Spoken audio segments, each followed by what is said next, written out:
Assalamualaikum warahmatullahi wabarakatuh. Kita masuk ke pertemuan keempat terkait dengan ukuran gejala pusat, masih seperti yang minggu lalu, tapi ini untuk yang grup data ya. Kita lihat untuk menghitung rata-rata hitungnya, dia ada menggunakan cara panjang dan cara pendek. Nah, cara panjang itu kita mencari dulu titik tengah dari masing-masing kelas. Kalau yang grup data kan sudah saya jelaskan minggu lalu bahwa dia harus untuk data yang sudah dikelompokkan, contohnya seperti di distribusi frekuensi, itu dia sudah dikelompokkan. Nah, kita cari dulu titik tengah dari masing-masing data, itu yang kita sebut dengan X1 atau XI. FI itu adalah frekuensi di mana titik tengah atau kelas tersebut gitu ya. Dibagi dengan total frekuensi, itu untuk cara panjang. Kemudian cara pendek. Cara pendek ini adalah X0. X0 itu di mana titik U ini nanti kita tempatkan. Nanti kita lihat cara pendek ini langsung ke contohnya perhitungannya ya, karena memang istilah-istilah rumusnya itu cukup banyak ya. Oke, lanjut. Ini untuk menghitung rata-rata dengan grup data menggunakan cara panjang. Bisa dilihat ada nilai ujian tentang yang kelas pertama itu 30 sampai 39 sampai di nilai terakhir di kelas terakhir ada 80 sampai 89. Kita cari titik tengah dari masing-masing kelas. Kelas pertama titik tengahnya 34,5. Kelas kedua 44,5 dan seterusnya. FI adalah frekuensi. Untuk kelas pertama frekuensinya 5, kelas kedua frekuensinya 8 dan seterusnya. Total sampelnya sebanyak 100 orang. Kemudian kita cari sigma FI dikali XI. Jadi masing-masing dikalikan. Kelas pertama XI-nya dikalikan dengan frekuensinya. Kemudian kelas kedua XI-nya dikalikan dengan frekuensinya. Kemudian ditotalkan, totalnya sebesar 6.440 ya. Nah, kemudian kita masukkan ke rumus untuk mencari rata-rata atau X-bar-nya sama dengan sigma F I kali XI, yang ini tadi yang 6.440 dibagi dengan total frekuensi atau sigma frekuensi sebesar 100. Berarti rata-rata nilai ujian dari 100 orang mahasiswa adalah sebesar 64,40. Ini jika kita menggunakan cara panjang. Kalau kita menggunakan cara pendek, langkah pertama yang harus kita lakukan adalah menentukan nilai dari U. Nilai U itu apa? Nilai U itu adalah titik di mana kita menempatkan nilai 0. Ini ya, nilai 0. Nah, bisa dilihat kriterianya apa? Kriterianya dilihat di sini. Bisa diambil pada nilai frekuensi yang terbesar. Untuk gampangnya kita lihat saja dari distribusi frekuensi ini. Frekuensi terbanyaknya ada di mana? Frekuensi terbanyak itu ada di kelas keempat. Kelas pertama, kelas kedua, kelas ketiga, kelas keempat. Di kelas keempat jumlah frekuensinya 37. Disitulah kita letakkan UI-nya 0 gitu ya, 0. Kemudian kita hitung mundur ke atas, kita mulai dari -1, kemudian kelas sebelumnya juga kemudian menjadi -2 sampai -3. Ini tergantung di mana letak UI-nya tadi ya. Kemudian mundur ke bawah menjadi 0, 1, 2 gitu ya. Dan seterusnya, kalau kelas seterusnya masih ada, berarti kita sambungkan 0, 1, 2, 3 dan seterusnya sampai kelas terakhirnya. Kemudian kita cari, kita kalikan antara nilai UI dan nilai frekuensi. Kalikan 5 dikalikan minus 3 sama dengan 15. Kemudian minus 2 dikalikan 8 sama dengan minus 16. Kemudian nanti nilai frekuensi dikalikan dengan nilai UI ini kita sigmakan atau kita jumlahkan. Minus 15 ditambah minus 16 ditambah minus 15 ditambah 0 ditambah 25 ditambah 20. Totalnya adalah minus 1 gitu ya. Totalnya adalah minus 1. Nah, kita lihat di rumusnya ada X0 ditambah sigma FI dikali UI dibagi sigma FI dikali dengan CI. CI ini adalah interval gitu ya. Nah, kita lihat X0 adalah batas bawah dari kelas UI berada. X0 adalah rata-rata dari kelas UI. Rata-ratanya adalah 64,5 ditambah sigma FI dikali UI minus 1 dibagi dengan total FI 100 dikali dengan interval. Intervalnya 10. Kita hitung mulai dari 30 ya. 30, 31, 32, 33, 34, 35, 36, 37, 38, 39. Intervalnya adalah 10. Berarti 64,5 dibagi 0,1 sama dengan 64,4 ya. Ini desimalnya tidak terbaca. Jadi hasilnya adalah 64,4. Kita bandingkan dengan yang tadi hasilnya sama. Jadi perhitungan antara cara panjang dan cara pendek itu akan menghasilkan rata-rata yang sama, 64,4. Itu tadi untuk mencari min dari grup data. Sekarang kita lihat untuk mencari median atau titik tengah. Ini rumusnya. Untuk mencari letaknya langsung setengah dikali dengan jumlah sampel. Kemudian kita sudah tahu kelas mediannya ada di mana. Baru kita cari atau kita tentukan berapa nilai median dari data tersebut gitu ya. Ada L atau LI, itu batas bawah kelas median. Kemudian ada I setengah per 2 dikali N.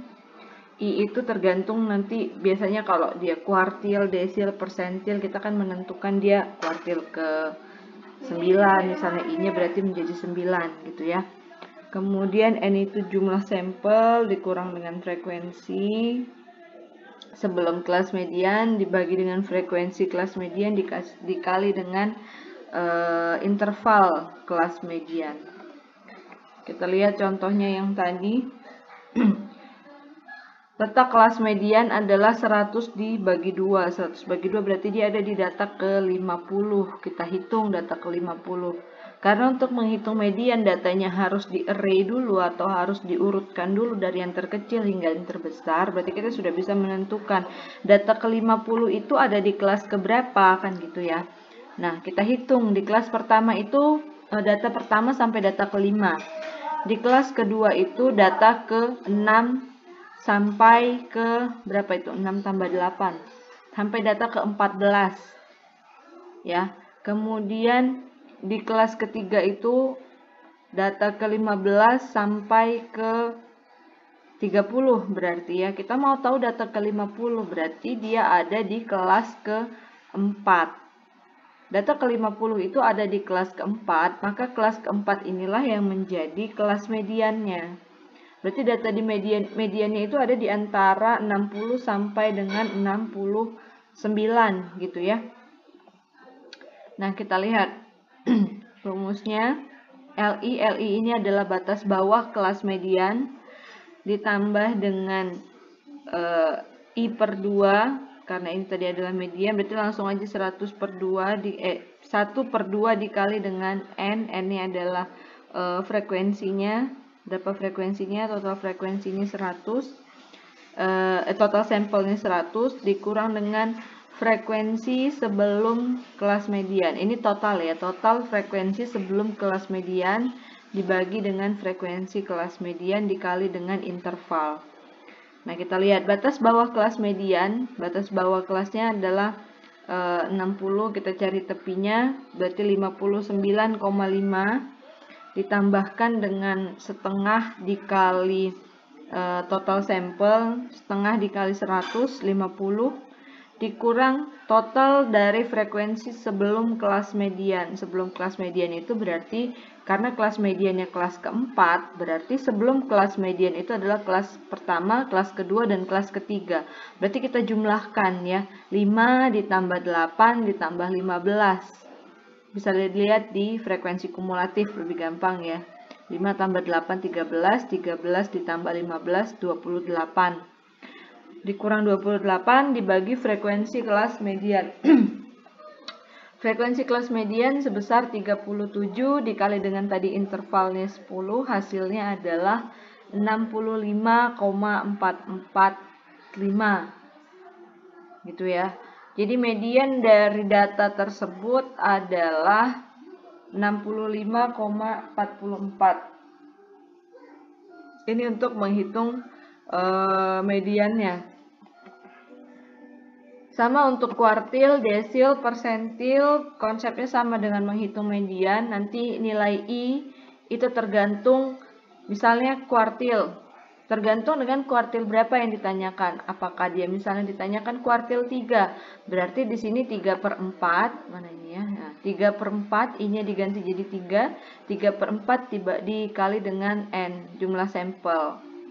Ya, dikurang dengan frekuensi sebelum kelas kuartil keempat tadi, dibagi dengan frekuensi di kuartil keempat dikali dengan interval kuartil keempat, atau interval seluruh data lah ya. Kalau dia intervalnya sama intervalnya sama berarti semua bisa digunakan, tapi kalau intervalnya nanti berbeda tergantung interval di kelas keempatnya seperti apa gitu ya. Ini untuk yang kuartil. Desil pun seperti itu, kita cari desilnya, berarti misalnya yang ditanyakan desil ke-8, berarti di sini 8/10 dikali N dikurang dengan frekuensi kelas sebelum kelas desil dibagi dengan frekuensi kelas desil gitu ya. Persentil juga seperti itu, tinggal diganti. Kalau ditanyakan persentil 75 misalnya, berarti kita ganti 75/100 dikali N dikurang frekuensi sebelum kelas persentil tersebut dikali dengan interval.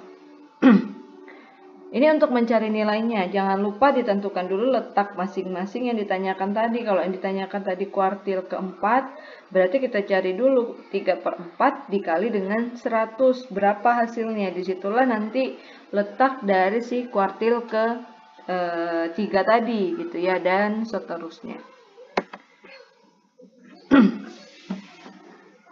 Ini tadi contohnya letak kuartil pertama. Kuartil pertama berarti di sini kita ganti 1 ya. Berarti kalau kuartil pertama letaknya langsung saja 1/4 dikali 100, berarti ada di data ke-25. Data ke-25 tadi ada di mana? Ada di kelas ke-3 ya. Kita cari tepi bawah kelas ke-3, kemudian kita tambahkan dengan 1/4 dikali total sampel dikurang dengan frekuensi kumulatif sebelum kelas ketiga, kemudian dibagi dengan frekuensi kelas ketiga dikali dengan 10, hasilnya adalah 57,5. Contoh kedua itu dicari desil ke-6, I-nya kita ganti dengan 6 bagi 10.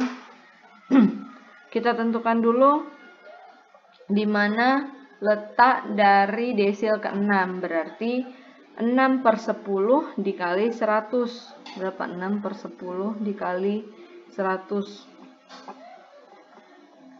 60. 60 itu ada di kelas keberapa kan gitu ya. Kita cari 60 itu ada di kelas keberapa. Dia ada di kelas ke-5.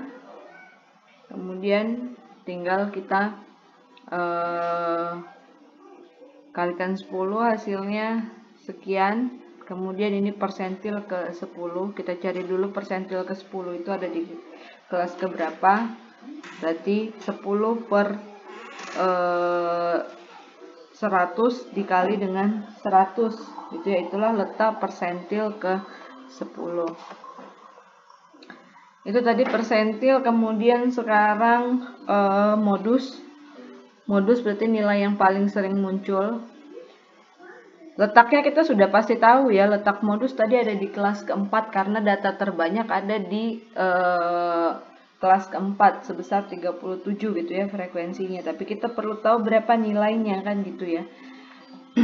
Sama LI ini adalah batas tepi bawah kelas modus. Kemudian B1 ini adalah selisih frekuensi kelas modus dengan kelas sebelumnya. Dan B2 ini adalah frekuensi kelas modus dengan kelas sesudahnya, kemudian dikali dengan interval. Kita lihat yang ini. Kita mau mencari modus dari data tersebut gitu ya. Kita cari nilai LI-nya berarti tepi bawah kelas modus. Tepi bawah kelas modus tadi sudah pasti di data terbanyak ya. Jadi kita pilih, kita tentukan kelas modus itu adalah kelas terbanyak dengan frekuensi terbesar gitu ya. Nah, ini dia ada 37 di kelas keempat, berarti tepi bawahnya adalah 59,5 ditambah dengan B1 tadi selisih frekuensi kelas modus dengan kelas sebelumnya. Ini berarti 37 dikurang 15 dibagi dengan B1 tambah B2 itu ya. B1 tadi frekuensi kelas modus dikurang dengan frekuensi sebelumnya. Kalau B2 frekuensi kelas modus dikurang dengan frekuensi sesudah kelas modus. 37 dikurang 25 dikali dengan intervalnya 10. Hasilnya adalah modusnya adalah sebesar 65. Jadi nilai yang paling sering muncul, nilai mahasiswa ujian yang paling sering muncul adalah sebesar 65 gitu ya. Kemudian ini untuk rata-rata ukur. Rata-rata ukur kalau kemarin kita kalikan, berarti ini karena dia adalah data yang sudah berkelompok atau grup data, maka kita pangkatkan dulu baru kita akarkan dengan totalnya. Kita pangkatkan dengan apa? Kita pangkatkan dengan, kita cari dulu nilai tengahnya, kita pangkatkan dengan frekuensi, kemudian baru kita akarkan sebanyak total sampel gitu ya. Atau cara mudahnya kita logkan. Kita cari log rata-rata ukur sama dengan sigma dari FI dikali log XI dibagi sigma FI. Berarti tinggal dicari saja ya, XI-nya dari masing-masing kelas berapa, FI masing-masing kelas berapa. Kemudian kita cari log XI, tinggal pakai kalkulator atau dengan Excel. Cari log 34,5, hasilnya sekian. Log 44,5, hasilnya sekian gitu ya. Kemudian dikalikan FI dikali dengan log XI, 5 dikali 1,5 sekian, 8 dikali 1,648 sekian, dan seterusnya. Ini hasilnya, kemudian kita jumlahkan. Ini adalah sigma dari FI dikali dengan log XI sebesar 179,9481. Nah, kita masukkan ke rumus. Rumus log dari rata-rata ukur adalah sigma ini tadi, sigma FI log XI dibagi dengan sigma FI. Jadi 179,9481 kita bagi dengan 100, hasilnya adalah 1,799,481. Itu adalah nilai dari log rata-rata ukur. Berarti kita balikan kan gitu ya, kita antilogkan dari 1,779,481 hasilnya adalah 63,02. Jadi rata-rata, menurut rata-rata ukur dari nilai ujian mahasiswa ini adalah sebesar 63,02 gitu ya. Ini untuk rata-rata ukur. Ini rumus rata-rata harmonis kalau dia menggunakan grup data. Sigma FI itu berarti sigma frekuensi, XI itu berarti adalah titik tengah. Berarti nanti frekuensi dibagi titik tengah masing-masing kelas baru dijumlahkan gitu ya. Itu untuk rata-rata harmonis. Nah, nanti di akhir slide ada soal, silahkan dikerjakan. Nanti bisa kita diskusikan ya. Oke, sampai di sini dulu materi bukan distribusi frekuensi, materi ukuran gejala pusat untuk yang grup data. Ya, nanti kalau ada pertanyaan terkait dengan tugas, silakan kita diskusikan di grup atau silakan ditanyakan di e-learning.